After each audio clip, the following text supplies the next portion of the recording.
সবথেকে বড় জিনিস যেটা হয় সেটা হচ্ছে জিনা। জিনা আমাদের বাঙালিরা জিনা মানে বুঝে বলাৎকার, মেয়ের সঙ্গে শুয়া না, ওটা শুধু জিনা নয়, চোখের জিনা, হাতের জিনা, কানের জিনা, জুবানের জিনা, ঠোঁটের জিনা, নফসের জিনা, পায়ের জিনা। এই মেলাতে ধরনের একটা ছেলে মেয়ে সব একসাথে ঘুরছে। শয়তান একটা যুবককে বললে অসুবিধা নাই, ভিড় আছে, চালিয়ে মেরে দিলে। আর আমাদের একটা জিনিস খুব ভালো, এরকম করে যদি কোনো মেয়েকে কেউ মারে আর যদি হেসে দেয়, হাসি তো হাসি। ওই জন্য মেলা হারাম। আমার মনে হচ্ছে দৃষ্টিটা এই হারাম কাজের জন্য আল্লাহ যে এই মানটা আগে শুরু। এত বড় দেওবন্দের বুজুর্গকে দাওয়াত দিয়েছেন আল্লাহ ওয়ালা বয়ান করছেন, আর এরকম লোক জলসায় আসবে, এত উলামা থাকবে, আর সেখানে একটা মেলা বসাবে। এখানে কত লোক জড়ো হয়েছে জানি না। আমার মাদ্রাসায় অনেক লোক গিয়েছিল পুরুলিয়া, 30,000 শ্রোতা, 40টা কবি জবাই করেছিল, 115 টাকা কেজি চালের বিরিয়ানি, সব শ্রোতা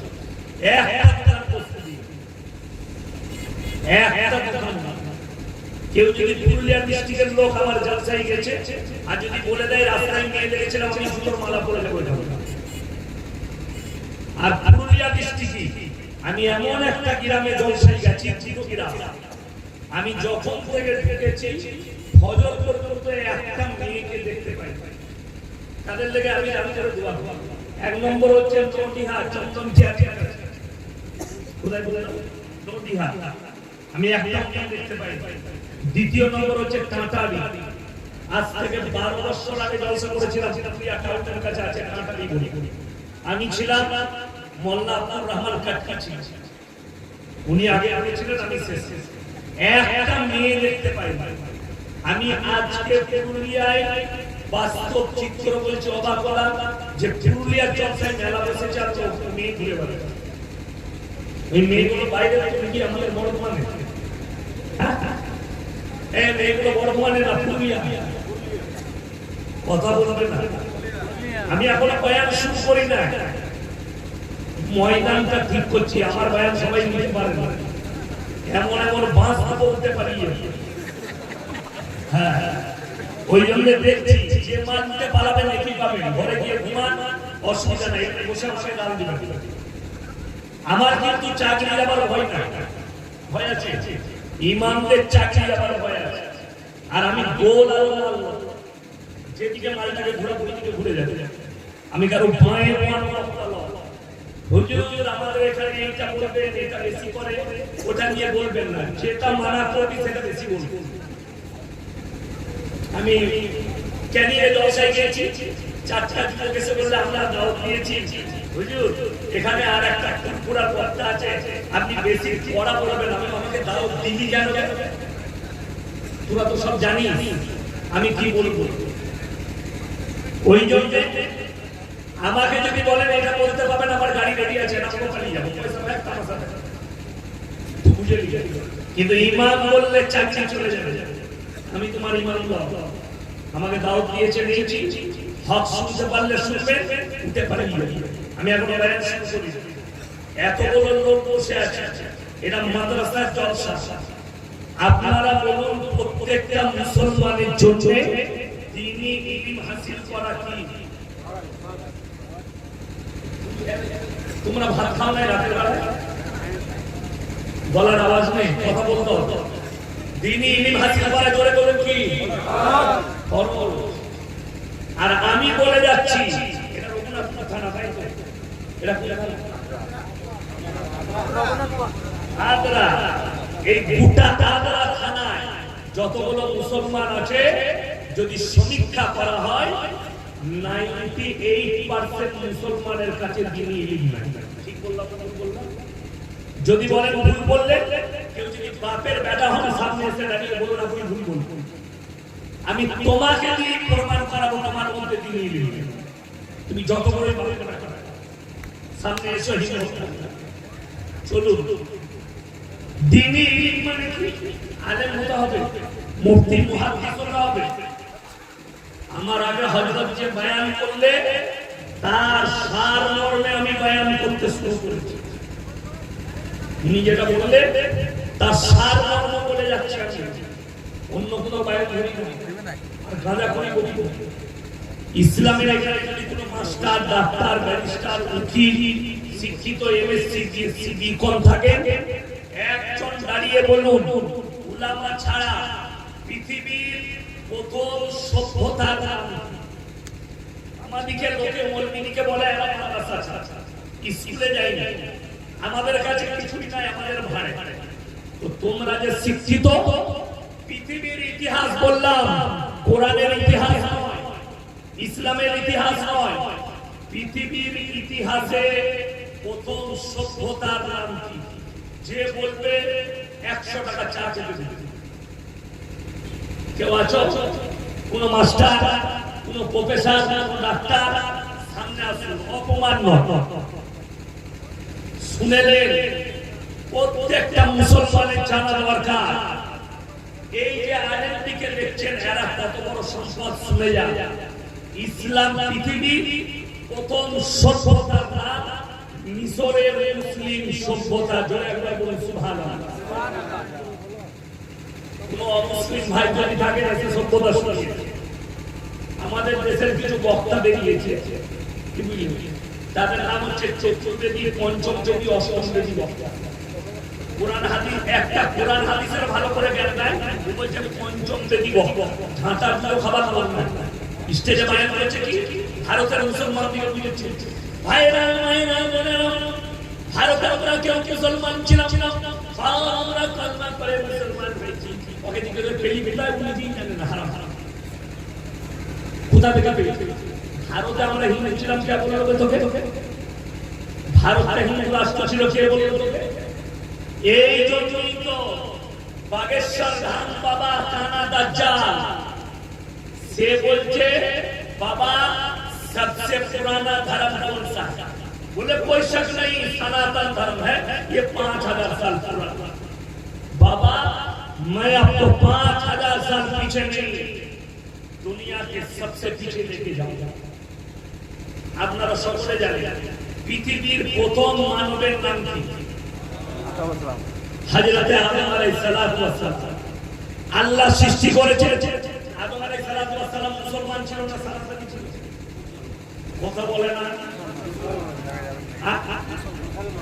মুসলমান। শুধু মুসলমান নয়, আল্লাহ নবী করেছিলেন। কি করেছিলেন? প্রথম নবী পৃথিবীর তিনি হচ্ছেন আদম আলাইহিস সালাতু ওয়াস সালাম। আর আল্লাহ জান্নাত থেকে নামিয়েছেন কোথায়? হিন্দুস্তানের মাটিতে। শ্রীলঙ্কা, ভারত, বাংলাদেশ, পাকিস্তান, আফগানিস্তান, কাজাকিস্তান, বাংলাদেশ, এগুলো সব একটাই দেশ। পরে ভেঙে টুকরো হয়েছে। এই শ্রীলঙ্কার পাহাড়ে আদম আলাইহিস সালাতু ওয়াস সালামকে নামানো হয়েছে। আল্লাহ দুনিয়া শুরু করেছেন মুসলমানের দ্বারা, আর এর খাদ্য হবে মুসলমান। আপনি জানেন না, আমরা দেখে বলছি ভারতে কেউ মুসলমান ছিল? তোমার জানা নেই, তোমার স্টাডি করা নাই। ভালো করে কোরআন হাদিসের স্টাডি করো, ইতিহাস গুলো স্টাডি করো। আজকে কষ্ট ওইটাই আমাদের। মুসলমান জানে, নারী পুরুষ জানে, দ্বীনি ইলম হাসিল করা ফরজ। দ্বীনি ইলম কতটা করবে? যতটা করলে হারাম হালাল চিনতে পারে, দ্বীন আর বাতিল চিনতে পারে, শিরক আর বিদআত চিনতে পারে, কুফরিটা চিনতে পারে। বেঈমান কাফের যে জালটা আপনার উপরে ছুঁড়েছে, ওই ইলমের দ্বারা যেন জালটাকে দেখতে পারে, এটা বেঈমান কাফের ছুঁড়া জাল। মুসলমান কালকে ক্ষমতা, পুরুলিয়া ডিস্ট্রিক্টের কথা, মুসলমান হারাম হালাল কথা বুঝেছে বলে আমাদের বর্তমানের ছেলেরা লড়ি চালাচ্ছে। পাথর বাড়ি, দামোদর নদী থেকে বাড়ি লোড হচ্ছে, কলকাতা চলে যাচ্ছে, বিহার চলে যাচ্ছে, বিভিন্ন রাজ্যে যাচ্ছে।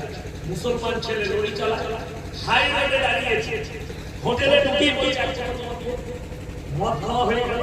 এরপর বলছে বাবা মুরগির মাংস আর রুটি নিয়ে আসে। সে বেচারা হোটেলের কর্মচারী মুরগির মাংস আর রুটি এনেছে, এই হারাম তখন জিজ্ঞেস করছে মুরগিটা জবাই না কাটা মাছ জুতো করে বলে। যে লোকটা মদ খেলো তার আর কাটা থেকে লাভ আছে?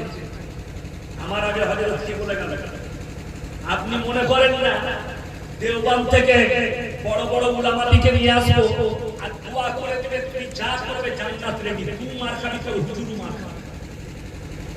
যদি মনে করিস পাপ করে হুজুরকে ভাড়া করে জান্নাত, আমাদের দেশে তো জান্নাত খুব সহজ, জানেন না? কোথায়? বাংলায় লোক মরে গেলে 40-এ মিলাদ পর যাই করে জান্নাত পেয়ে যাবে, মিলাদ করলেই জান্নাত। হুজুরকে দেখে আর আমাদের দেশের কিছু গুটকাখোর আর জিলাপি হুজুর বেরিয়েছে, তারা তো জান্নাতের থেকে নিয়ে বসে বসে খালি খালি কি হচ্ছে ফাতিহা আর জিলেবি দিলে দোয়া করবে মিলাদ করিয়ে তোর বাপ যদি জিনা করে মদের ভাটিতে মারা যায় তাও জান্নাতে দিবে। এই গুটকাখোর আর জিলাপি হুজুর, আমি আপনাদের নাম রেখেছি গুটকাখোর আর জিলাপি হুজুর। যত গাল দিবি দে আমার, পুরো আমাকে সামালতে পারবি না। আমাকে একজন ফোন করে গাল দিচ্ছে, মুর্শিদাবাদ থেকে ফোন করে বলেছে আপনার সাথে মুনাজারা হবে কার? বলে বাংলাদেশ থেকে গিয়াসউদ্দিন তাহিরি। আমি সে পাউল মুস্তফে তোর জানা আর আলাউদ্দিন জিহাদি। আমাদের এই সম্মানের দ্বারা হবে না, তোদের হিম্মত থাকলে বেরেলিতে গিয়ে আহমদ রাজা বেরেলিকে ফিরে গিয়ে তবে সহজে বেটাকে সামাল দিতে পারবি, কাউ পারবি না কি সন্দেহ? ওদিকে এমন ছুট করিয়েছি এখনো ছুটে বেড়াচ্ছে। আমি এই পুরুলিয়ার মাটিতে বলে যাচ্ছি, উলামায়ে দেওবন্দ বসে আছে, একজন আমদানি না জামদানি আছে মুর্শিদাবাদে, সে বলছে मैं इल्जामी जवाब देता हूं क्या आशिक इलाही मिराटी साहब ने अपने किताब पर लिखा आला हजरत मौलाना अशरफ अली थानवी रहमतुल्लाह। मैंने बोला ये उनका खुद का बयान है, ये शरीयत नहीं, এটা শরীয়ত নয়। আমি বলে যাচ্ছি কোন উলামায়ে দেওবন্দ যদি বলে আশরাফ আলী থানভী রাহমাতুল্লাহ আলাইহিকে আলা হযরত বলতে হবে, আমি তার বিপক্ষে আমি বলছি বলা যাবে না। যদি কেউ বাপের বেটা মরবে হয় আসলে চ্যালেঞ্জ অ্যাকসেপ্ট করবে। তিনি তিনার জওয়ানার আলা, তিনি তিনার যুগের আলা। ফেরাউন বলেছিল আলা রাব্বুকুমুল আলা, আমি সবার থেকে উপর। আর আল্লাহর কসম করে বলছি আল্লাহ তাকে বলা যায় যে সর্ব জায়গায় এক সময় এক জায়গায় দাঁড়িয়ে আছে, তিনি হচ্ছেন একমাত্র রব্বুল আলামিন। তাছাড়া কেউ আমাকে বলেছে এই দামি দলিল পাগল গাঁজা বেশি খেলে যা হয়। আজকে মুসলমান হারাম হালাল চিনে না, এটা নিয়ে মাথা ব্যথা। শুনেলে যারা মনে করছেন আমি মাজারের বিরোধী লোক তারা ভুল পথে আছে, যারা মনে করছেন আমি পীর বিরোধী লোক তারা ভুল পথে আছে। আমি তো খুদ নিজে জেলের ব্যাপার। আমার আব্বাজি খিলাফতি পেয়েছে বড় মুফতি সাহেব মাহমুদুল হাসান সাহেব রহমতুল্লাহ আলাইহি, যোগ্য খলিফা দারুল উলুম দেওবন্দের হাদিসের উস্তাদ হযরত মাওলানা মুফতি ইউসুফ সাহেব। আমি জিনার তিনার খালিফা, আমি তো পীরের ব্যাপার। একদিন আমার আব্বাজিকে জিজ্ঞেস করলাম পুরুলিয়ায় আপনার এত ছাত্র, এত মুরিদ, এত ভালোবাসার লোক, মেদিনীপুরে এত ছাত্র, আপনি যে খিলাফতি পেয়েছেন লোককে বলছেন না আমি পীর হয়েছি? বলে আমি পীরদের অবস্থা থেকে ভয়ে আমি পীর হয়েছি। পীরদের অবস্থা দেখে ভয়ে আর বলি নাই যে আমি খিলাফতি পেয়েছি। শুনেছিলেন আপনারা? আজ পর্যন্ত জানেন না শওকত সাহেব খিলাফতি পেয়েছে। আমি তার বেটা আজকে প্রকাশ করে গেছি। আজ পর্যন্ত কেউ কেউ মুরিদ করে, আজ পর্যন্ত কেউ কি শওকত সাহেব খিলাফতি দিলেন, তার বেটাকে দিলেন, তার বেটার কাছে প্রকাশ করলেন। আর ভণ্ডরা আপনাকে বলে দিলেন আমি কারো বিরোধী নই, আপনি চলুন। কেউ যদি বাপের বেটা থাকে আমার বাড়িতে যাবেন, আমার মাদ্রাসায় এসি মেহমানখানায় দাঁড়িয়ে সকালবেলায় বাড়িতে মাগুর মাছ রাখা আছে, ঝোল করে খাওয়াবো জুম্মার পর। চলুন চলুন, চাপ রাখা আছে, কালকে চাপ জানতে বলবো আমার গিন্নিকে খাওয়াবো, চেপে চলুন। আমার কলসি থানায় ঝামেলা হয়েছে, একজন বলছে ওরস করবো, একজন বলছে করতে দেবে। আমার কাছে বিচার এসছে, থানার বাবু বললে আপনি বিচার চাচ্ছেন। আমি বললাম তোমরা দিবে না, আর তুমি যে ওরস করছো ভাই তোমার মাজারে কোন হুজুর শুয়ে আছে? বলে কোনো হুজুর না, পাথর চাপিয়ে থেকে পাথর এনে মাজার করেছে, তাকে জুতো মারতে আছে না। ইসলাম কিসের উপরে ঠিক আছে? তারা বলুন সত্য না মিথ্যার উপরে? এ জোরে কথা বলুন, ইসলাম মিথ্যার উপরে না সত্যের উপরে ঠিক আছে? সত্যের উপরে। মিথ্যা মাজার বানিয়ে ব্যবসা করছে, এটা ইসলামের সরাসরি ধোঁকা আর সম্পূর্ণ হারাম। আমার ড্রাইভার সাক্ষী আছে, আমি 20 দিন আগে ব্যবসায়ী যাচ্ছিলাম কোথায়? কালিয়াগঞ্জ থানা, উত্তর দিনাজপুর। ঠিক বোলপুর পেরিয়ে আহমদপুর বোলপুরের মধ্যে আমার গাড়ি আছে। কি ব্যাপার? একদল ছেলে চাঁদা তুলছে, হাতে কলমা লাগা ঝান্ডা। আমি বললাম আমার কাছের কাছে আছে, গেটটা আমি জানি না। বললাম কি ব্যাপার বা? বলে হুজুর আমরা অবশ্য চাঁদা তুলছি। মাশাআল্লাহ। আমি বললাম বাবা পরশে বলে বহুত লোক আছে, খাওয়া দাওয়ার ব্যবস্থা। আমি এখানে কি কি হয়? বললেন বাবার কাছে যা চাইবে তাই পাবে, যে যা কামনা করবে পূরণ হবে। আমি বললাম বাবার কাছে যা চাইবে তাই যদি পাওয়া যায় তো তোরা কেন গাড়ি দাঁড় করিয়ে চাঁদা তুলছিস? কবরে গিয়ে বল বাবাকে যে আমরা ওরস করবো, টাকা কথা বুঝতে পারেন? বললে মাজারে পাওয়া যাবে, তাহলে গাড়ি আপনি যাচ্ছিস কেন? তুই মাজারে বাবাকে বাবা আমার নামে ওরস করবো, 50,000 টাকা লাগবে। কষ্টটা কোথায় শুনে নেন? বোম্বে থেকে আমি সফর করে এলাম, 3 দিন আগে গুজরাটে একটা ছিল, সফর করে ফিরলাম। প্রোগ্রাম বোম্বের হাজিয়ারিতে বসে বসে মজা দেখি। বড় বড় দামি দামি গাড়ি, BMW, মার্সিডিজ, অডি, মালদার রাস্তা, 5,000 10,000 চাদর ঢাকা দিচ্ছে। বাবা পয়সা দে, বাবা বাচ্চা দে, বাবা हमको ये दे, সব চাইছে। যখনই বেরিয়ে আসছে রাস্তার দিকে ভিখারি বসে আছে, আল্লাহ के नाम पे दे दे। সে ভিখারি জানে টাকাটা তোর পকেটে মাজারে, যদি মাজারে পাওয়া যাবে তোর কাছে চাইবে কেন? সে তো ভেতরে চাইবে। কথা বুঝতে পেরেছেন না? ভিখারি তোর কাছে পাথর চাপিয়ে দেয়, ভিখারি বলে রাস্তা, আর বড় লোকরা মাজারে ঢোকে। ওরা চাইছে ওইখানে, আগে চাইছে কাছে। তুই ভেবে দেখ, বিবেক দিয়ে। আমি কারোর বিরোধী, আমি সিস্টেম বিরোধী বলবি। তোমার সিস্টেম বল, আমি তোমার তুমি যে তত্ত্বার আর যে বলের বলবি হবে। তোমার সিস্টেম বল, আমি তোমার। আজকে মুসলমান হারাম হালাল, আপনি মনে করছেন দোয়া কবুলিয়াতের জন্য প্রথম শর্তর নাম হচ্ছে হালাল। যদি হালাল খাবার না খান আপনার দোয়া কবুল হতে পারে। লেখে নিয়ে চলুন। যদি সকালবেলায় পুরুলিয়া টাউনে যায়, আসানসোলের কোন রেস্টুরেন্টে কিংবা হোটেলে খেতে খেতে আপনি জিজ্ঞেস করবেন না দাদা মুরগিটা জবাই কাকে জিজ্ঞেস করতে হবে? মুসলমান। আমি মুসলমান, আমাকে জিজ্ঞেস করতে হবে দাদা মুরগিটা জবাই না। আপনি এটা চলে গেলে মুরগিটা আমাকে জবাই করা মাংস দিতে হবে। সকালবেলায় বাজারে গেছে, জবাই করা মাংস কিনছে, কিন্তু টাকাটা বা সুদের টাকা সেই একই মাল। কথাটা বুঝাতে পারলো? টাকাটা হারাম, মুরগিটা জবাই, মাল একই টাকা। সুদের বয়ান করলে সকালবেলায় চায়ের দোকান গুলো আমাকে বাজে দিয়ে আসে। কেন? সুদের বয়ান করেছে, তার গায়ে লেগেছে। তুমি গালি দিতে কোরআনের আয়াত পড়ো। কোরআনে আছে ওয়াহাল্লাল্লাহুল বাইয়া ওয়া হারাম, তোমাদের জন্য সুদকে হারাম করা হয়েছে আর ব্যবসাকে হালাল করা হয়েছে। সুবহানাল্লাহ। আল্লাহ রাসূল সাল্লাল্লাহু আলাইহি ওয়াসাল্লাম হাদিস বর্ণনা করেন, কেউ যদি 1 টাকা সুদ খায় নিজের মায়ের সঙ্গে 36 বার জিনা করার সমান। আপনি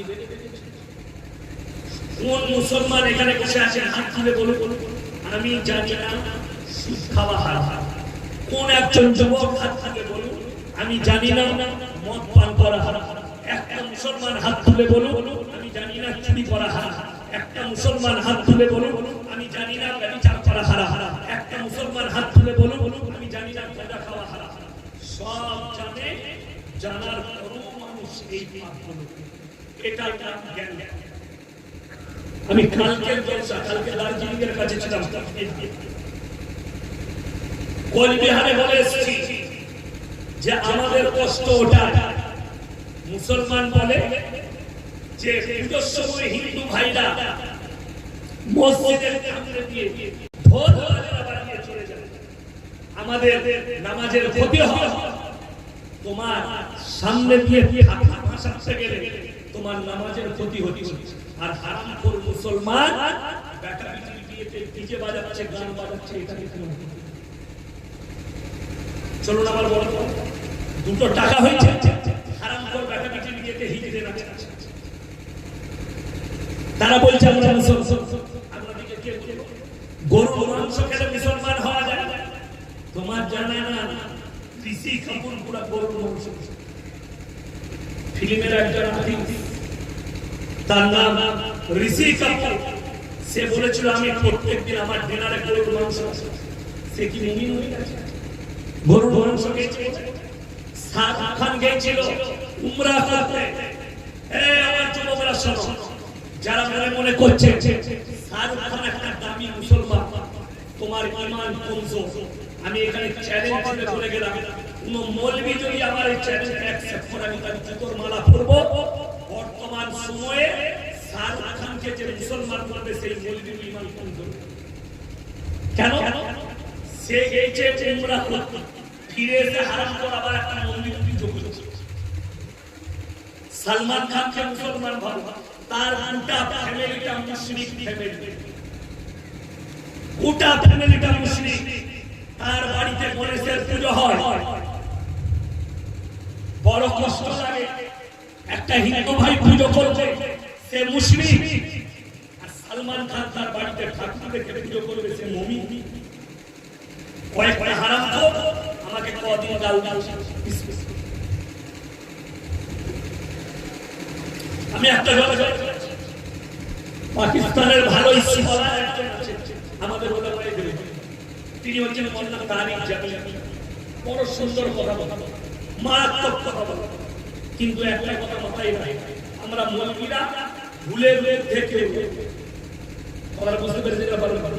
নবীরা মিসবাহ, কিন্তু ইয়াসিনের পাপ হতে পারে, পারে না? আমার জবানের মিস্টেক যেতে পারে। মোল্লা তারিক জামিলের একটা বক্তব্য শুনেছিলাম, সে বলেছিল मैंने किसी से पूछा सलमान खान के बारे में, बॉम्बे लड़की से, और ये बड़ी अच्छा फैमिली है, बड़ी बेहतरीन मुसलमान फैमिली है। আমি উত্তরে বলেছিলাম, মোল্লা पहले जांच कीजिए फिर तकरीर दीजिए, क्योंकि ये फैमिली मुशरिक फैमिली जो आज যারা মনে করছেন যে তো আল্লাহকে মানে কোরআন শুনলে লা ইলাহা ইল্লাল্লাহ ওয়া লা ইলাহা, তোমরা দুটো নৌকায় পা দিও। এই আমাদের দেশের নেতাদের একটা ভাষা বেরিয়েছে, ধর্ম যার উৎসব সভা, শুনেননি ভাষা? রাস্তাঘাটে মঞ্চে বলেছে ধর্ম যার উৎসব সভা।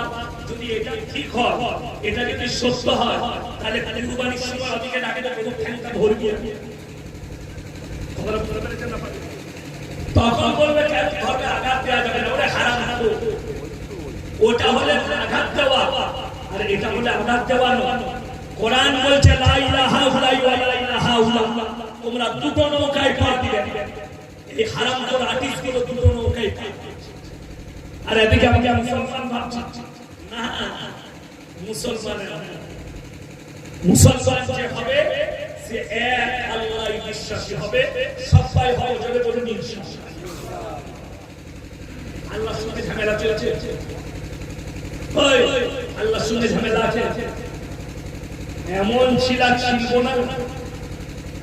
আমি আবার বলে যাচ্ছি, এটা বলতে বাধ্য হলাম 6 মাস পরে, মোদিজি হচ্ছে মুসলমানদের জন্য আল্লাহর রহমত। মোদি যোগী আল্লাহর রহমত মুসলমানদের জন্য। যদি বলেন বিশ্লেষণ করো, তার অর্থটা শুনুন। যে মুসলমানদের মধ্যে সুবহানাল্লাহ আলহামদুলিল্লাহ বের হয়, যে মুসলমান ইনশাআল্লাহ বলতে ভয় খায়, লজ্জা পায়, শরম পায়, কোরআনে আছে মুসলমান যখন দিন থেকে সরে যাবে, আমি অত্যাচারী জাতিকে পাঠিয়ে দেব। আপনি দিন থেকে সরে গেছেন, ইসলাম থেকে সরে যাচ্ছেন, আপনার উপর অত্যাচার কোন উপায় নাই। আপনি আপনি মনে করছেন গাজা আর ফিলিস্তিনের মুসলমান মারা যাচ্ছে, তুমি রেডি হও, ওই দিন তোমারও আসা, সেটার নাম হচ্ছে গাজওয়ায়ে হিন্দ। তুমি রেডি হও, তোমারও আসা। উলামারা বিশ্লেষণ করেছে, মুহাদ্দিসিনরা 20 কোটি মুসলমান মারা, 20 কোটি গাজওয়ায়ে হিন্দ। আপনি রেডি হও। কি দেখেছেন আপনারা? পুরুলিয়া ডিস্ট্রিক্টে বসে খালি জলসা হবে, পোলাও আর গোশ খাচ্ছে, খা মজা দিচ্ছি, মজা দিয়া বেরিয়ে মুসলমানের কাছে কোথায় হাসিল করবে? মাদ্রাসা, বড় আলেমদের পাশে, ইমামের পাশে। তা না হলে আপনি 3 দিনে জামাতে যান, 4 দিনে জামাতে, হুজুর ফরজটা শিখে যাবে, নামাজের সুন্নাত শিখে যাবে, হারাম হালাল জানতে পারবে।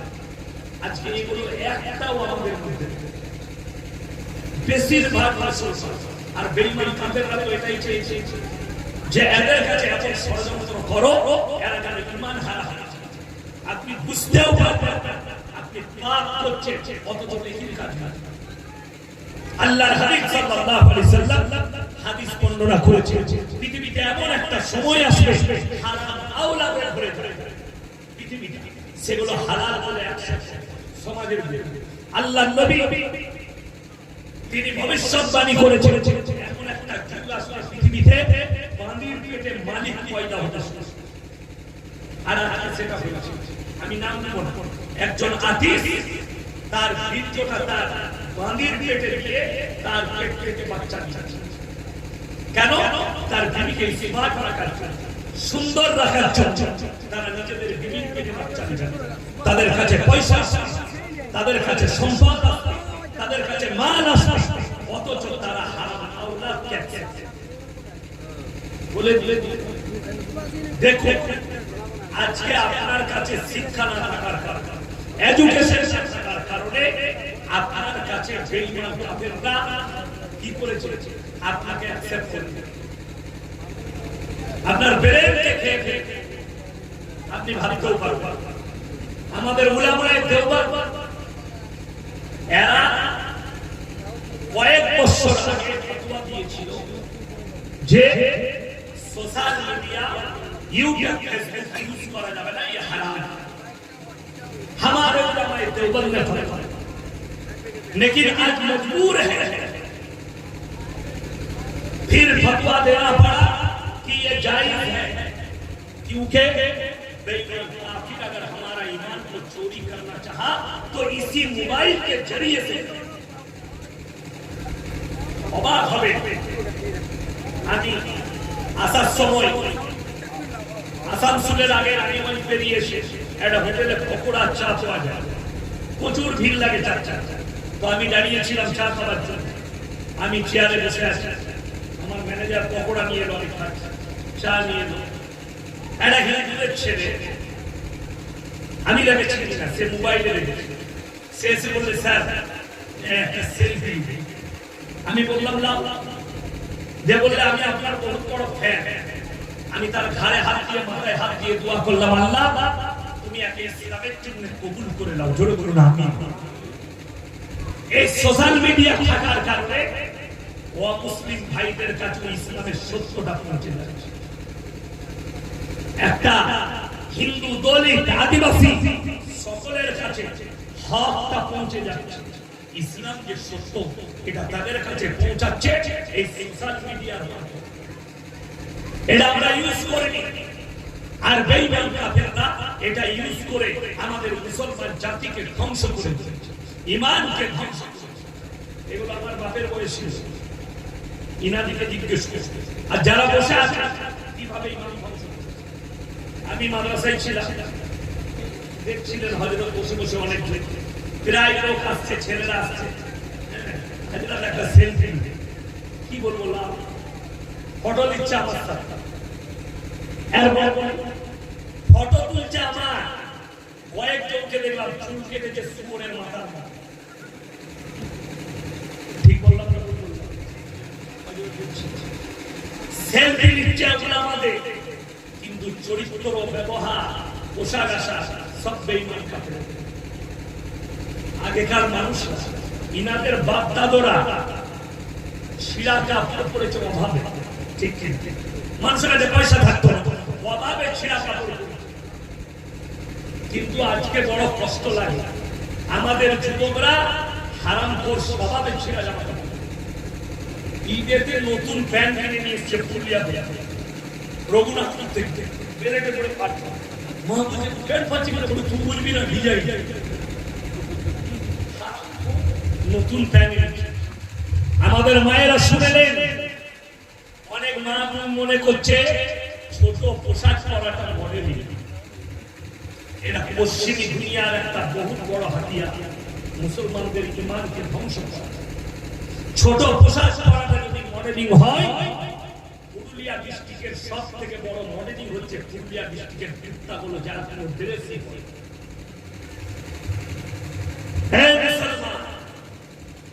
একটা প্রেস কনফারেন্স জাভেদ জাফরি বলে একটা ফিল্মের আর্টিস্ট আছে, তাকে একটা যুবক দাঁড়িয়ে প্রশ্ন করলো, স্যার मैं एक सवाल करना चाहता हूं। बोले बोलो।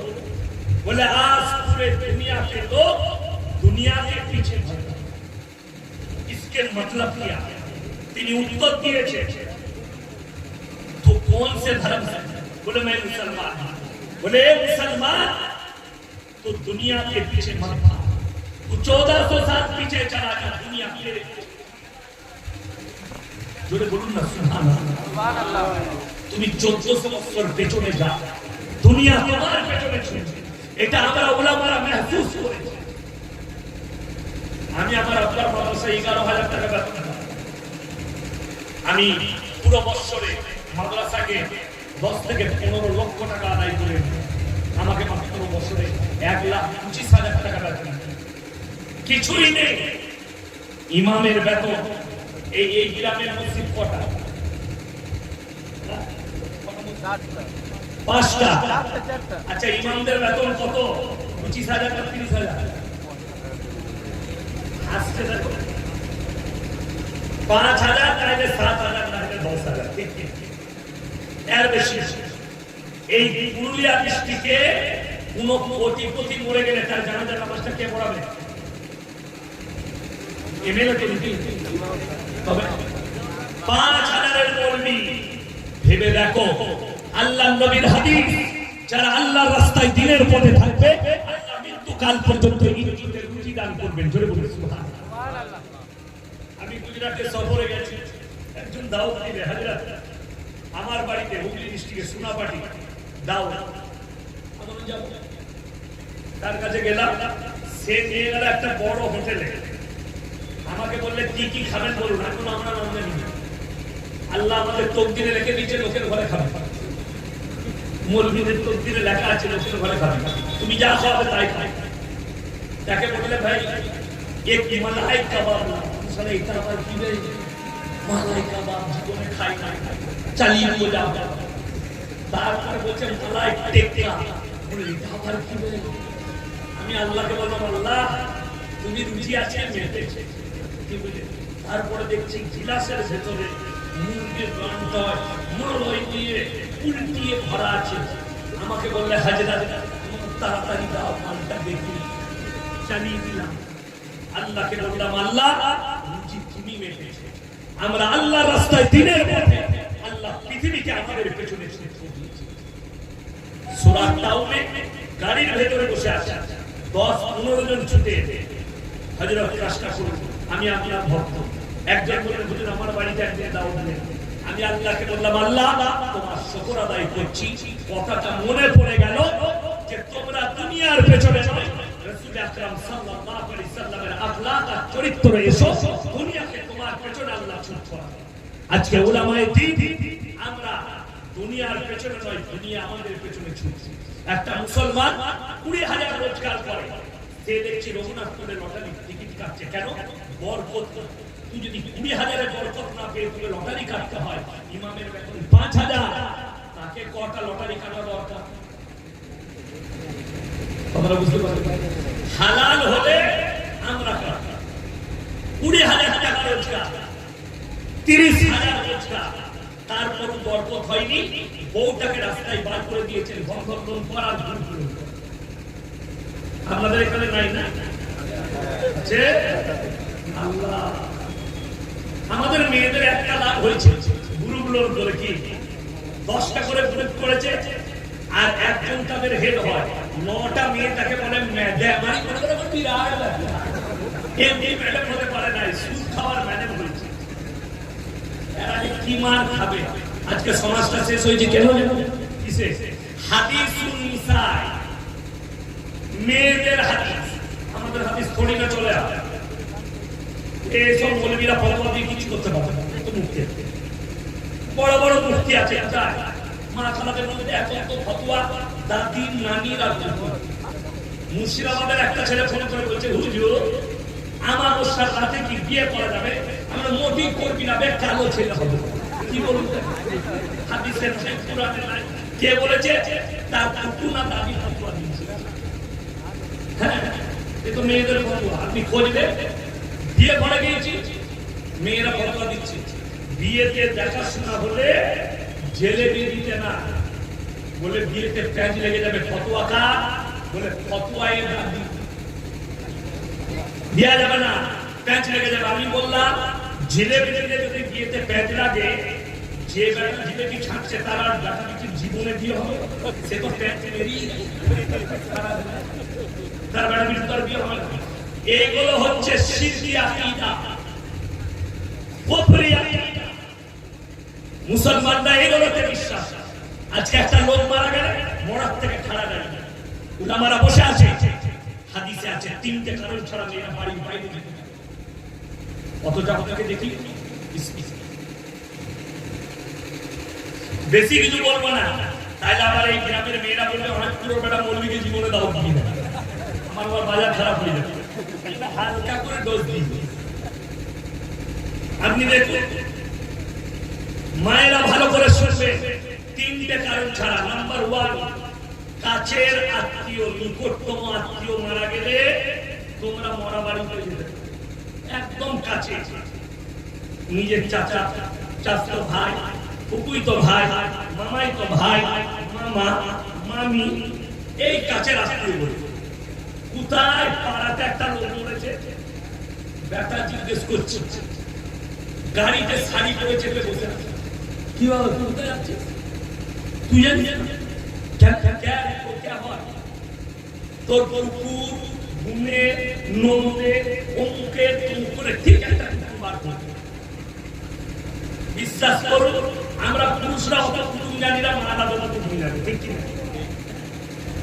আমি যখন কোনো জায়গায় যাই, বিয়েতে শাড়িতে যেতে হয় মেয়েতে, আমি আমার মাকে জিজ্ঞেস করি যে হ্যাঁ আমাদের কে হয়, মানে জানি না, কুটুম হয় জানি না, সম্পর্কে কে হয় জানি না, মাকে জিজ্ঞেস করতে। আর মায়ের দিকে বলুন, ঠিক সম্পর্ক না থাকুক খুঁচিয়ে বার করবে, সম্পর্ক মানে যেতে হবে।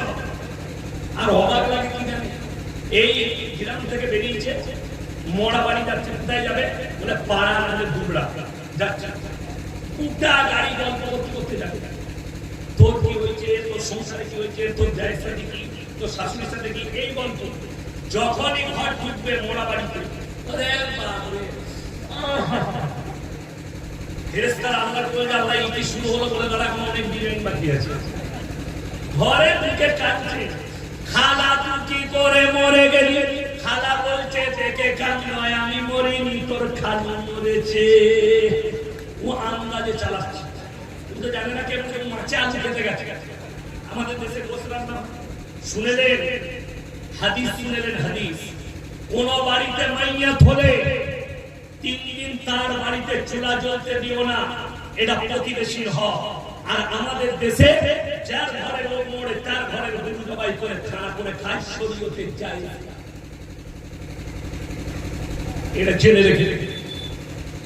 যার বাড়িতে লোক মরেছে তার ঘরের গরু জবাই করে খানা করে মজা করে খায়। লোক মারা গেছে, 1 দিন পেরিয়ে গেল, 2 দিন গেল, 3 দিনের মাথায় মেয়েরা বলছে 3 দিনে পালন করব। কি করে? সকালবেলায় উঠে ভাই মরে গেছে, আটা সানছে, লুচি করবে, লুচি করে খা, ঝাঁটা দুটো খাবি।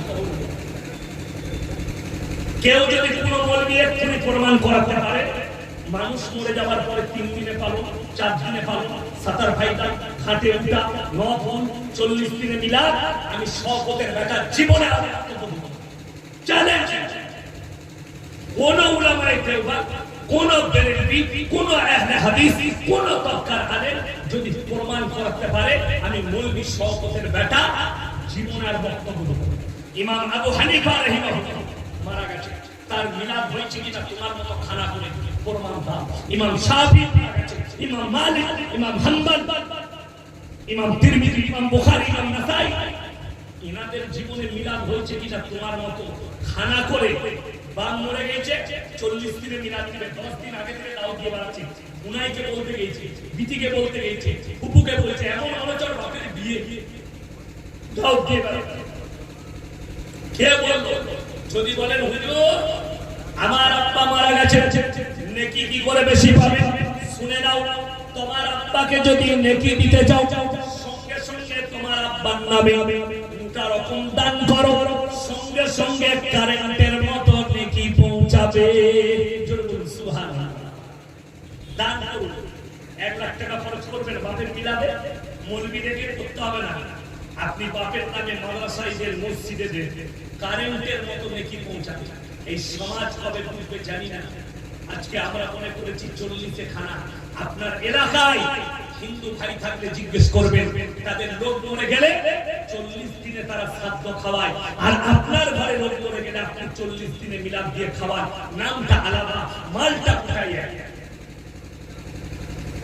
ঝাড়খণ্ডে আপনাদের পাশে এক মাদ আছে, তার নাম হচ্ছে গুটকা কোর চাচকো জাহিলি, নিজেকে মুক্তি বলে।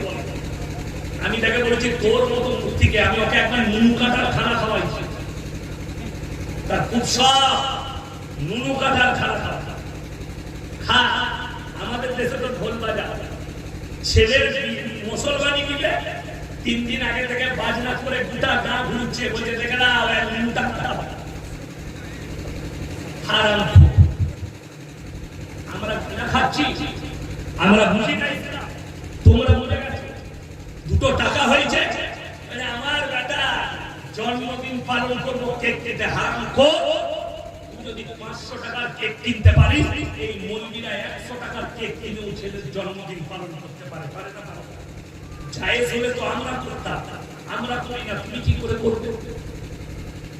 এই সমাজ এত খারাপ, আপনারা নিজেদের জন্য হালাল করেছেন, আমাদের জন্য হারাম করে রেখেছেন। বুঝা? আপনারা বলবেন উলামারা কাঁচা পেঁয়াজ খেয়ে মসজিদে যাওয়া যাবে? কথা বলেন না কেন? কেন?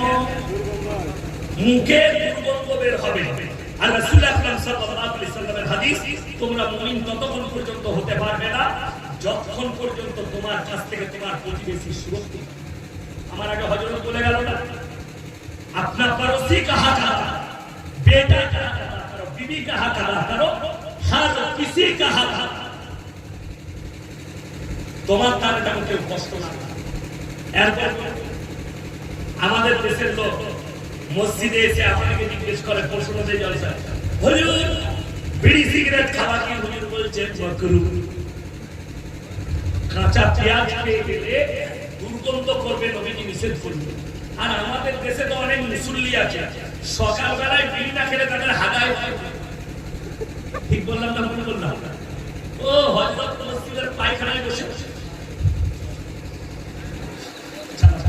আর বিড়ি বলে দেন, পায়খানা করে প্রবেশ করলে দোয়া করে প্রবেশ করে, সেখানে কথা বলতে পারে, খেতে পারে না, সালাম কালাম, অথচ আপনি বিড়ি খাচ্ছেন, বিড়ি পান করছেন, সিগারেট খাচ্ছেন। এই যে পানির বোতল, এটাতে যদি লেখা থাকে হুজুর এটাই বিষ মিশানো আছে, আপনি খেলে মারা যাবেন, এটা খাওয়া যাবে না। কথা বলেন না? শরীয়তে জায়েজ নাই, এটা পান করা। কিন্তু কষ্টের বিষয়, আমাদের মুসলমানরা সবাই জানে বিড়ির প্যাকেটে, সিগারেটের প্যাকেটে, গুটখার প্যাকেটে হানিকারক লেখা আছে না, ক্যান্সারের কারণ। তুমি জেনে শুনে আত্মহত্যার পথ বাস্তব, তুমি কি করে নিজের? আপনি আপনাদের মসজিদের ইমাম যদি বিড়ি সিগারেট খায় তাকে রাখবে না তাড়াবে বাবা? কথা বলবে, রাখবে ইমামকে না তাড়াবে? সকালবেলায় গোল টেবিল করবে, ইমামের বিরুদ্ধে নামাজ হবে না, তারা সারাকে ঝগড়া করবে। কেন? ইমাম সিগারেট খেয়েছে। আমরা খেলে হারাম, তুমি খেলে মকরুহ, কবরে যা জুতো খাবে। এইটা হচ্ছে সমাজের অবস্থা। মাদ্রাসার তালবিলিমরা আমরা মলবিরা খেলে অনেকজন বলে 40-এর খানা খেয়ে মলবি হয়েছে। আচ্ছা, আমরা 40-এর খানা খেয়ে মলবি হয়েছি, আর তুমি 40 দিনে মিলাদে খানা খেতে যাচ্ছ, হাজী সাহেব তুমি কি খাচ্ছ? নিজে বিচার করে বলো। ওই হত্যাকার তুমি কি একবার উলামাদেরকে জিজ্ঞেস করেছো হত্যাকার কোথা থেকে? আমি বলছি আমাদের তো বাজার খারাপ না, কোনো অসুবিধা নেই, আপনি এটা মনে করবেন না। আমি ফাঁকা মাঠে বল দিয়ে যাচ্ছি, এখানে সব আমাদের উলামায়ে দেওবন্দ বসে আছে, ওই জন্য ইয়াসিন সাহেব বলছে আমি মৌলভী শওকতের বেটা ফুরফুরার মাটিতে দাঁড়িয়ে চ্যালেঞ্জ করেছি, বাপের বেটা মৌলভী থাকলে 2 ঘন্টা স্টেজে আছি, কেউ এসে আজ পর্যন্ত কোনো বাপের বেটা আসতে পারে? দলিল থাকলে তো আসবে। দলিল কি আছে? বাপের, দাদির আর নানি, এরা হচ্ছে দলিল। ওই দলিল তো আমি মানব না। তোর দাদু কি করেছে, তোর দাদি কি করেছে, ইসলামের শরীয়তের দলিল। আজকে চলো হাওড়া জেলায় মুসলমানদের যুবকরা ঈদ মিলাদুন নবীর ঝান্ডা নিয়ে ডিজে বাজিয়ে হিন্দি গান চাপিয়ে ড্যান্স করছে। আমি যখন বাচ্চা ছেড়ে গুড়গুড়িয়ায় ছিলেন না পাড়ার পাশে গুড়গুড়িয়া, হ্যাঁ আমার আব্বাজি ইমাম ছিলেন।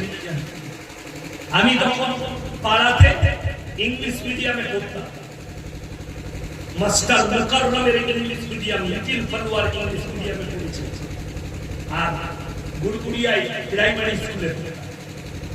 আমি তখন বাচ্চা ছিলাম। আমি তখন দেখেছি গুড়গুড়িয়াতেও আপনার মুহররমের লাঠি খেলা হতো, গান বাজনা। এটা আমি বাড়ানোর কথা মিথ্যা বলি। আজকে সেগুলো বন্ধ হয়েছে। বহু গ্রামে, পুরুলিয়াতে আছে এখনো বহু গ্রামে লাঠি খেলা মুহররমে। আপনি ভেবে দেখুন, আমি খালি একটা কুলু দিয়ে দিই, যদি বলে এটা হযরত হোসেনের মহব্বত, হযরত হোসেন শহীদ হয়েছেন কারবালার, তার মহব্বতে গান বাজনা বাজিয়ে লাঠিকে দিল, তাহলে ভেবে দেখুন তোমার বাপ মরে গেছে, বলতে আমার বাপের লেগে মিলাদ করতে, তোমার বাপের লেগে দোয়া, তোমার বাপের লেগে কোরআন খানি, তোমার বাপের লেগে কবর জিয়ারত, আর হযরত হোসেনের লেগে আঙ্গারগান করে ড্যান্স করে আপনার লাঠি খেলে দুঃখ পালো। পৃথিবীর অন্য জাতিরা তোমাদের উপরে ঘৃণা থুপ ফেলাবে না। এই ইন্টারনেট রেকর্ডিং হচ্ছে, আমি কিছু ভারী করে কথা বলি। আমার বর্তমান টাউনে মুহররমের 10 তারিখে যুবক যুবতীরা মুসলিমদের মদ পান করে সারা রাত ড্যান্স করে, আর হাতে কলমালাটা ঝান্ডা, তাদের দেখে বুকটা ফেটে যায়। এগুলো আমাদের বাড়ির সন্তান, এরা বলে রসুলের আশিক, এরা বলে হাম আশিকে রসুল হ্যায়। तुमसे बड़ा दुश्मन दुनिया में कोई नहीं, तुम तो काफिर से भी बड़ा दुश्मन। कोई जो अल्लामा इकबाल लिखेছে घर को आग लगी घर की चीज। मुसलमान তোমরা নিজেদের ঘরে নিজের আগুন অপরকে গালি দিয়ে দাও। আজকে আলেম থেকে সমাজ দিচ্ছি, উলামা থেকে দিচ্ছি, পাপ বলে এসে আমাদের উপরে চেপে ধরে দিচ্ছে। আপনি দেখতে পাবেন পরকীয়া আম হয়ে গেছে।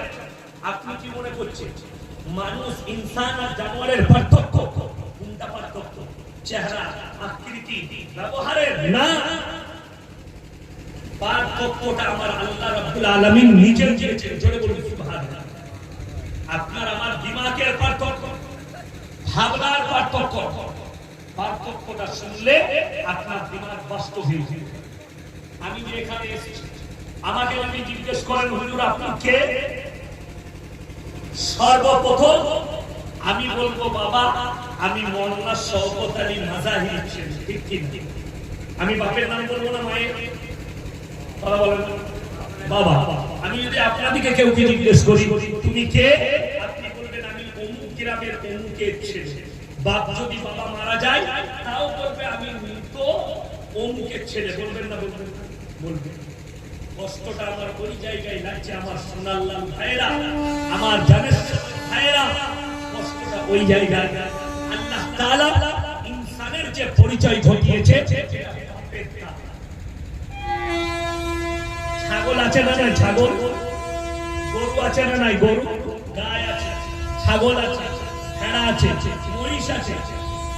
আপনাদের এখানে ছাগলের বাচ্চা হয় না? আপনারা কার বাচ্চা বলেন? পাঠান না ছাগলের? ছাগলের। গায়ের বাচ্চা বলে, ষাঁড়ের বাচ্চা বলেন না? গায়ে। গায়ে। আল্লাহ জানোয়ারের পরিচয় দিয়েছে মায়ের তারা, আর ইনসানের পরিচয় দিয়েছে বাপের তারা। জোরে জোরে আসামের মুখ্যমন্ত্রী হিমন্ত বিশ্ব শর্মাজি ইসলামকে টার্গেট করে বলেছে, मेरा मिशन है कि दुनिया से इस्लाम को मिटाना। दूसरी बात यह है कि देश के अंदर कानून होनी चाहिए, मुसलमान 4 बीवियां रखें। एक बार अपना दिखे बात दिए तो लोग क्वेश्चन से इस चेष्टा जाचाई करें। আপনার কথা বলেন আদি হয় আমি নেই अच्छी बात আমার কথা একটা আমারও একটা কথা আছে। बीवी कितना? एक ही, सबका हमारा एक बीवी। কথা भी আছে दिल्ली का लड़का जो खाए वो भी पछताएगा, जो ना खाए वो भी पछताएगा। একটা বিবি ঝামেলা শেষ নাই, আর হারামখোর বলছে মুসলমান 4 বিবি রাখে। इसके ऊपर कानून होनी चाहिए। অনেক মহিলারা মায়েরা শুনেলেন, যারা ভাবছেন ইসলামে আইন খারাপ, 4টা করে বউ রাখা। आप लोग मत बोलिए, উলামারা কেউ বলবেন। আমি আপনাদের কাছ থেকে উত্তর চাই, কেউ যদি দ্বিতীয় বিয়ে করতে চায় প্রথম বইয়ের কাছে ইজাজত নিতে হবে না? হবে না বাবা? হ্যাঁ, ওই জন্যই তো তোমার পুরুলিয়ায় ঘর, নাহলে লন্ডনে হতো। আচ্ছা বলুন তো, কারোর এরকম ভালো বউ আছে রাতের বেলায় গিয়ে বলবে যে আমি কালকে আরেকটা বিয়ে করবো, বউ তোমাকে চুমু খাবে না, ঝাঁটা করে মারবে? বুঝতে পারবেন? ও ঝাঁটা করে মারবে না, মারবে না। খালি পরীক্ষা করো গিয়ে। বিবির কাছে এজেন্ট নিবার প্রয়োজন নাই। দ্বিতীয় নিকাহ করার জন্য প্রথম বিবির কাছে ইজাজত নিবার কোনো জরুরত নাই। অনেকজন মনে মনে ভাবছে ভালো হুজুরকে দাওয়াত দিয়েছিস, কাল সকালে আরেকটা করবো, তুই মার খাবি, আমি না। ইজাজত নেই, শরীয়তে বাধাটা শুনেলে তোমার যদি মনে হয় দুটো বিবিকে সমান চোখে দেখতে পারবো না, তোমার জন্য একটাই বিবি যথেষ্ট। জোরে বলুন সুবহানাল্লাহ। যার কারণে আমরা মন্দিরা একটা ওই বউ রেখেছি, নাহলে আমরা আগে 4টা করে বউ রাখতাম। मुसलमान 4 बीवी रखेंगे, इसके लिए कानून होनी चाहिए। सुने लें, আজকে এত বড় পুরুলিয়া ডিস্ট্রিক্টের লোক বসে আছে, আমি আপনাদের পাশে বর্তমান জেলার লোক, আমি আপনাদেরকে প্রুফ দিয়ে যাচ্ছি। আমি ফেসবুক থেকে আপলোড করেছি। আজকে মুসলমান দিল্লিতে দাঁড়িয়ে কয়েকটা সনাতনীদের মেয়ে বলছে মুসলমান 6 बच्चा लेते हैं, 10 बच्चा देते हैं, 9 बच्चे देते हैं, और सरकार इसको मकान कहां से देगी, रोजी रोटी कहां से देगी? मेरे बहन, अपने दिमाग से सोचो। आज मुसलमानরা ভাবছে এই মুলকিরা 4টা 5টা করে ছেলে নেয়, আমাদের মুসলমানরা শিক্ষিত নয় বলে 9টা করে ছেলে নেয়। কে শিক্ষিত? মুসলিমরা ভাবছে এই মুসলমানরা মূর্খ বলে 6টা 7টা ছেলে নেয়। তাই সর্বপ্রথম তোমার কথা, ভারতের বড় মূর্খকে নামগুলো শুনেলেন, কার কটা করে ভাই আছে, কটা করে সন্তান আছে। আপনি অবাক হবেন, যারা আমাদের উপরে ইলজাম লাগাচ্ছে তারা তো এটাই ফেসে নেই। আমাদের উপরে যারা দোষ চাপাচ্ছে তারাই কি এই রোগের রোগী? শুনেলেন, আমাদের দেশের প্রধানমন্ত্রীজি মোদিজি, তারা 6টা ভাই বোন। আডবাণীজি, তিনারা 8 ভাই বোন। তাগাড়িয়া 9 ভাই বোন। যোগীজি সাত ভাই বোন, পাল ঠাকরে 9 জন ভাই বোন, লালু প্রসাদ যাদব 10টা ভাই বোন, নরসিংহ রাও 8টা বাচ্চা নরসিংহ রায়। তারপরও মুসলমানকে বলা হচ্ছে ये लोग ज्यादा बच्चे हैं। এক থেকে দুঃখটার কি প্রকাশ করব। দিল্লির রাস্তায় নামাজিকে লাঠি মেরেছে দিল্লির পুলিশ, নামাজের লাঠ মারা হয়েছে, পাছাতে লাঠ মেরেছে, কানে ঘুষি মেরেছে।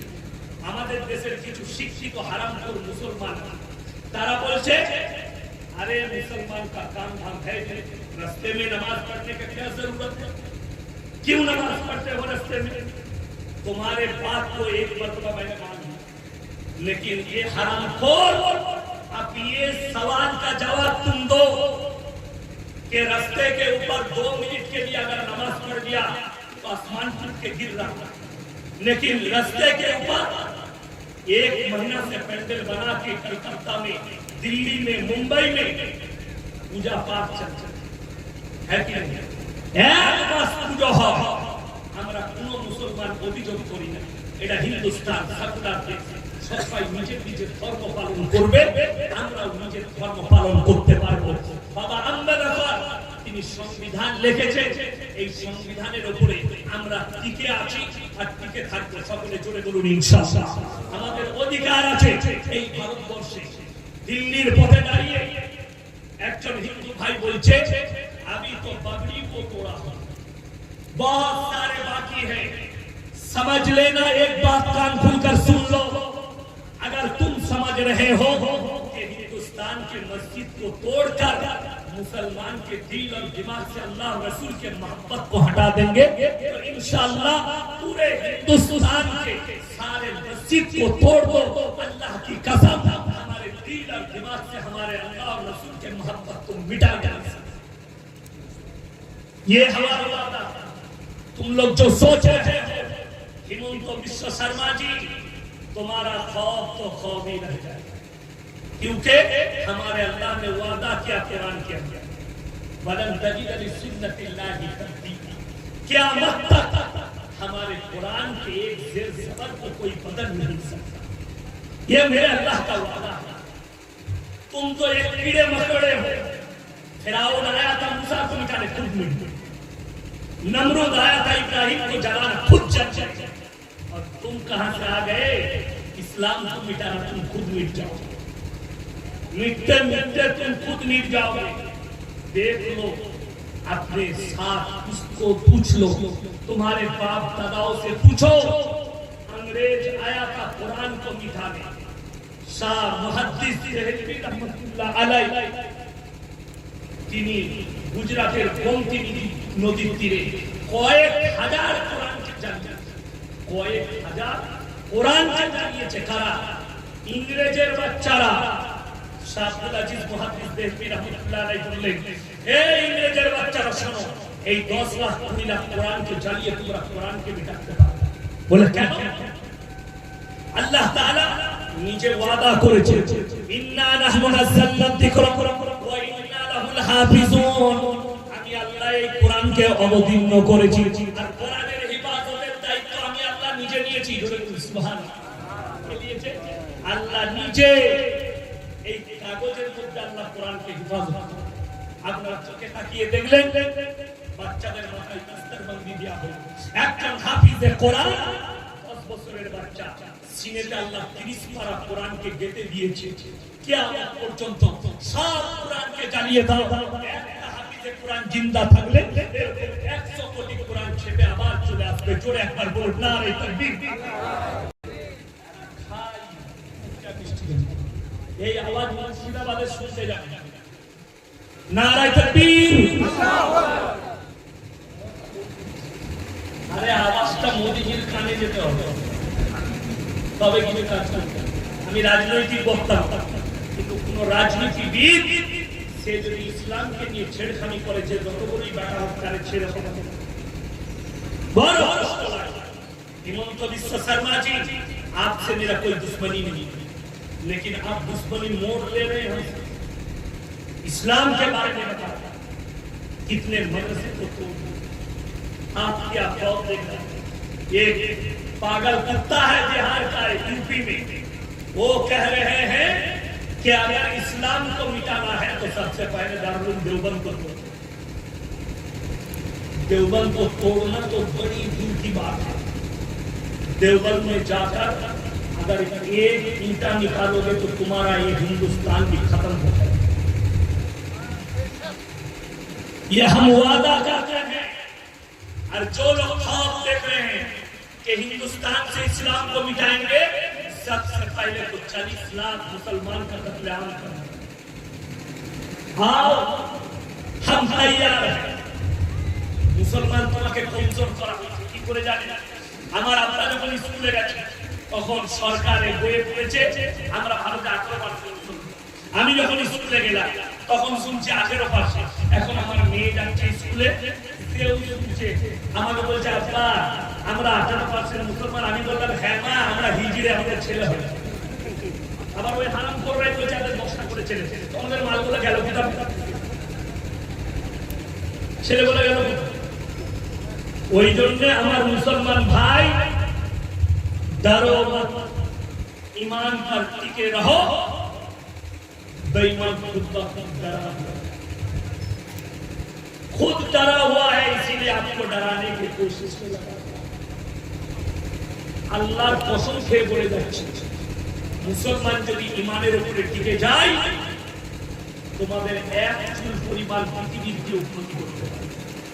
তাকিয়ে দেখো আবাবিলের ঘটনা, আল্লাহ কিভাবে হেফাজত করেছে কাবার।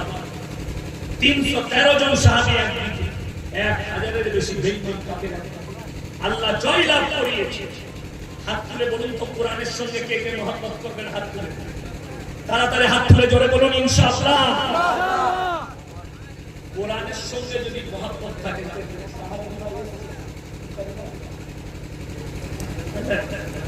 তাই না শুনে আমি জানেন পুরুলিয়া ডিস্ট্রিক্টে দাওয়াত করতে এই 2 বছর পরে আমি জলসা করছি। তার কারণ একটাই, আমি কিন্তু সারা রাতের বক্তা, আমার ডায়েরি রাখা আছে লাস্ট টাইম 12টা, কিন্তু আজকে দুর্যোগের কারণে আমি এত সময় দিলাম, আর কাল ছুটি আছে শুক্রবার। আমি আপনাদেরকে বেশি কিছু বলবো। ये মাদ্রাসা ইজ্জত আপনার, কোরআনে হাফেজ দেখবেন, কোরআনের সঙ্গে মহব্বত আছে। কোরআনে আছে 3টে লোক যদি হাত পাতে তাদের হাতকে জীবনে ফিরিও না, জোরে বলুন সুবহানাল্লাহ। 1 নম্বর ওয়া আতিদাল কুরবা, তোমার কাছের গরীব, ওয়াল ইয়াতামা ওয়াল মাসাকিন, ইতিম আর মিসকিন, ওয়া ইবনাস সাবিল ওয়া লা তুবাদ্দির তাবদীরা। আর যদি মুসাফির তোমার সামনে হাত পাতে এদের হাতকে তোমরা ফিরিও না। যারা দান করে একটা কথা মাথায় গেঁথে নিয়ে যায়, সব সময় ভাববে আল্লাহ আমাকে দেনে वाला বানিয়েছে, আমাকে হাত পাতনে वाला। আপনি 1 টাকা দান করছেন, এই কোরআনের মূল্য পৃথিবীর কেউ দিতে পারবে? পারবে। আমি বলবো কোরআন কত পারা? এই কত পারা? 30 পারা কোরআন। আমি বলবো এইখানে এতগুলো মানুষের মধ্যে আমি বেশি চাইব 30 জন ব্যক্তি কে কে আছেন 300 টাকা করে 30টা কোরআন শরীফের পয়সা আমি মাদ্রাসাওয়ালা, আমি ইয়াসিন, এই তালিমের জন্য 30টা কোরআন শরীফের পয়সা কে কে দিয়ে যাবেন আমার হাতে তাড়াতাড়ি দিয়ে দিন। 300 করে টাকা আমি আদায় করতে আমাকে বলেনি, আমি মাদ্রাসাওয়ালা, আমি জানি কোরআনের কতটা প্রয়োজন আছে, কতটা মূল্য। বাপের জন্য, মায়ের জন্য, সন্তানের জন্য কে কে আছেন তাড়াতাড়ি উঠেন। 300 করে বলেছি মাত্র কোরআনের জন্য। আসুন ভাই, আল্লাহ আপনার হায়াত দারাজ করুন। এই দেখেন 1 নম্বর চলে এসেছে, তাড়াতাড়ি জাযাকাল্লাহ। আসুন ভাই, 30টা চেয়েছে, মাশাআল্লাহ। 2 জন হয়েছে, 2 জন জাযাকাল্লাহ। 3 জন মাশাআল্লাহ, 4 জন, 5 জন, 6 জন, 7 জন, 8 জন, 9 জন। আবার ঘুরে দিবেন কি তুমি? হ্যাঁ, 10 জন, 11 জন, 12 জন, 13, 14, মাশাআল্লাহ, 15, 16।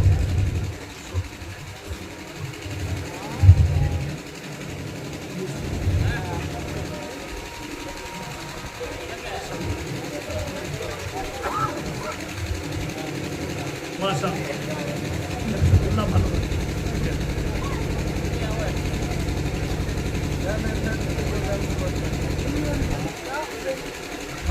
মাশাআল্লাহ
ভাই মাশাআল্লাহ অনেকে দিয়েছে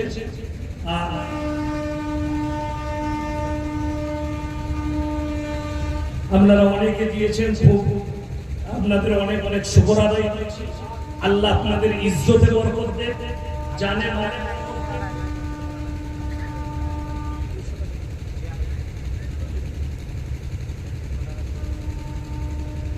আল্লাহ আপনাদের ইজ্জতে বরকত দেন আল্লাহ তাআলা আপনাদেরকে জাযায়ে খায়র দান করুন ইজ্জতে বরকত দেন কারবারে ব্যবসা বাণিজ্যে বরকত দেন মায়েদিকে বলবো আপনাদের কাছে একটা রুমাল পাঠাচ্ছি আপনারা রুমালে যে যা পারবেন দিবেন মায়েদের কাছে একটা রুমাল পাঠিয়ে দিচ্ছি আপনারা কোরআনের জন্য রুমালে যে যা পারবেন আর আপনারা আমার জন্য দোয়া রাখেন আমি আপনাদের জন্য দোয়া রাখি হায়াত বাকি তো মুলাকাত বাকি সময় সংকীর্ণ তাই আর আমার আব্বাজির শরীরটা একটু কাল থেকে খারাপ দোয়া করবেন আল্লাহ ওনাকে সুস্থতা দান করুন আপনারা আমার জন্য দোয়া রাখুন আমি আপনাদের জন্য দোয়া রাখি ওমা আলাইনা ইল্লাল বালাগ আসসালামু আলাইকুম ওয়া রাহমাতুল্লাহি ওয়া বারাকাতুহু সবাই দরুদ শরীফ পড়ুন আল্লাহুম্মা সাল্লি আলা মুহাম্মাদিন ওয়া আলা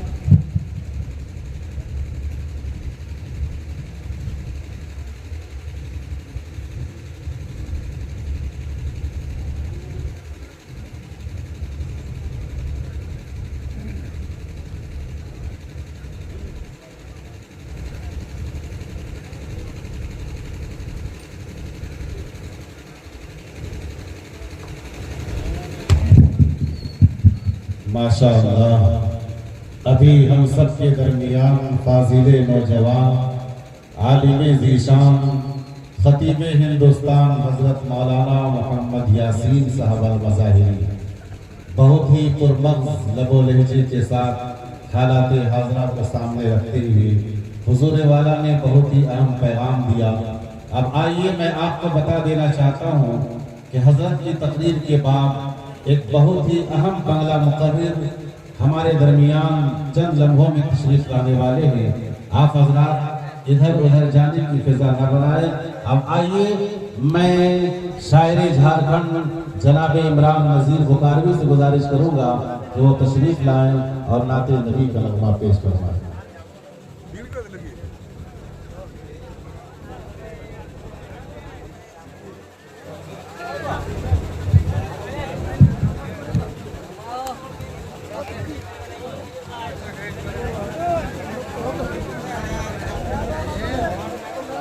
আমি যথা করছি যাবে না ফোন করব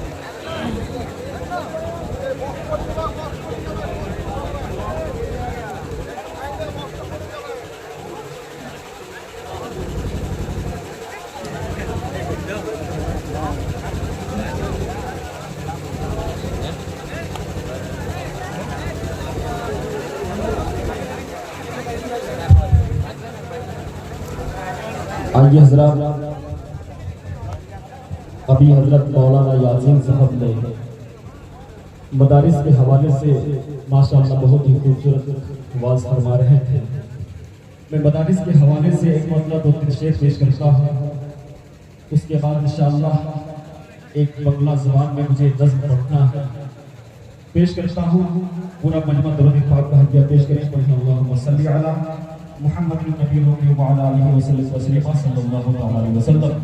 हाजिर करता हूँ समा लें कि मदार से पर बुरी नजरें जमाना छोड़ दे जालिमे, मदार से पर बुरी नजरें जमाना छोड़ दे जालिमे, मदार से पर बुरी नजरें जमाना छोड़ दे जालिमे, मदार से पर बुरी नजरें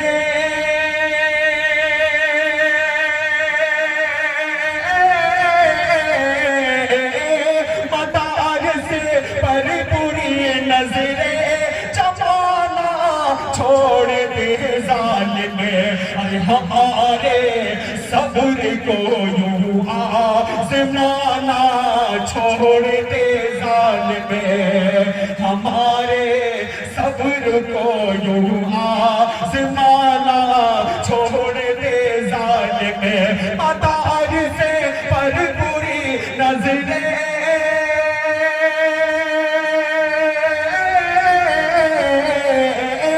मदार से पर बुरी नजरें जमाना छोड़ दे जालिमे, हमारे सब्र को यूं आज़माना छोड़ दे जालिमे, हमारे सब्र को यूं आज़माना छोड़ दे जालिमे।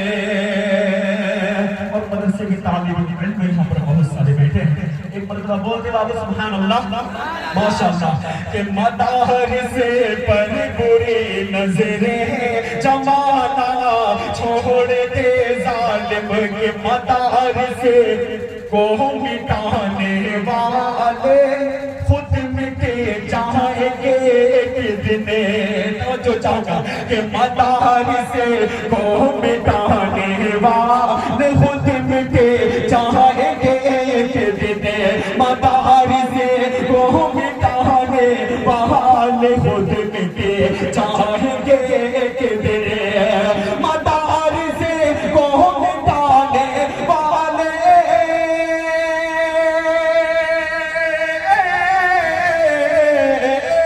मदार से को मिटाने वाले खुद मिटे जाएंगे एक दिन, अरे अभी भी वक्त है साजिश रचाना छोड़ दे जालिमे, अभी भी वक्त है साजिश रचाना छोड़ दे जालिमे, अभी भी वक्त है साजिश रचाना छोड़ दे जालिमे। और ये भी शेर बतौर खास इन तमाम शेरों के दरमियान एक शेर पेश करता हूँ समाज माने कि हम ऐसी कौम है जो बस खुदा से खौफ खाते हैं, बोले सुभान अल्लाह, कि हम ऐसी कौम है जो बस खुदा से खौफ खाते हैं, हम ऐसी कौम है जो बस खुदा से खौफ खाते हैं, हम ऐसी कौम है जो बस खुदा से खौफ खाते हैं, अरे हमें इन हरकतों से तू डराना छोड़ दे जालिमे, हमें इन हरकतों से तुम्हें डराना छोड़ दे जालिमे, हमारे सब्र को यूं आज़माना छोड़ दे जालिमे। आइए हज़रात, बहुत सारे नौजवानों का हुक्म है, मैं बंगला ज़बान में पेश करता हूँ। एक मतलब दो शेर माँ के हवाले से पेश करता हूँ। थोड़ा सा इनको बढ़ा दीजिए। माशाअल्लाह आपका माइक बहुत ही अच्छा है। हाजिर करता हूँ समाज के माँ ओ अमर माँ हो, बोलो सुभान अल्लाह। के माँ ओ अमर माँ हो, सारा चाहे तुमर नाय तुलाना गो, सारा चाहे तुमर नाय तुलाना। अमर मांगो सारा चाहे तुमर नाय तुलाना गो, सारा चाहे तुमर नाय तुलाना। अरे मायर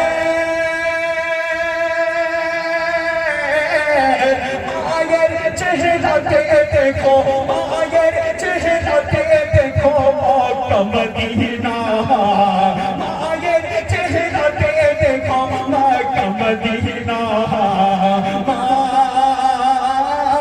अमर मांगो सारा चाहे तुमर नाय तुलाना गो, सारा चाहे तुमर नाय तुलाना। और नायर दिले दुखो दिले अल्लाहर अर्श हिले उठे। तो जाऊंगा कि नायर दिले दुखो दिले अल्लाहर अर्श हिले उठे। मायर दिले दुखो दिले अल्लाहर अर्श हिले उठे। मायर दिले दुखो दिले अल्लाहर अर्श हिले उठे। और नमाज रोजा चोचोई करो किछु पाबे ना, नमाज रोजा चोचोई करो किछु पाबे ना। ओ अमर मांगो सारा चाहे तुमर नाय तुलाना गो, सारा चाहे तुमर नाय तुलाना। आखिरी बार माँ के साथ पेश करता हूँ समाज के माँ ओ अमर मांगो सारा चाहे तुमर नाय तुलाना। कि मायर पाए जलना तछे और लेखा छे सब हदीस है। मायर पाए जलना तछे लेखा छे सब हदीस है। अब मायर सेवा करो भाई भोज छुना, मायर सेवा करो भाई भोज छुना। ओ अमर मांगो सारा चाहे तुमर नाय तुलाना गो, सारा चाहे तुमर नाय तुलाना। और मायर चेहरा देखो, मायर चेहरा देखो मक्का मदीना।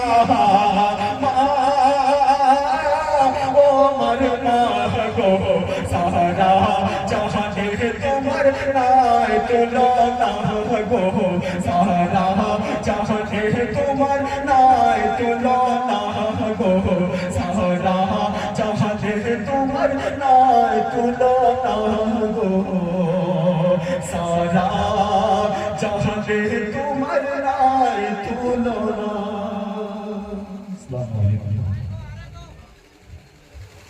माशाअल्लाह। अब आइए आज के जलसे के आखिरी बंदा मुकर्रिर, एक ऐसा खतीब जिन पर खिताबत नाज करती है, एक ऐसा लहजा जिस पर लय नाज करती है, जिनसे मेरी मुराद आलिया हम सब के मेहमान बगला मुकर्रिर हजरत मौलाना शहर अली अल कासमी दामत बरकातुहुल आलिया है। تو حضور والا سے گزارش کروں گا کہ حضرت تشریف لائیں اور مختصر وقت میں اپنی بات کو پیش فرما کر دعا فرمائیں.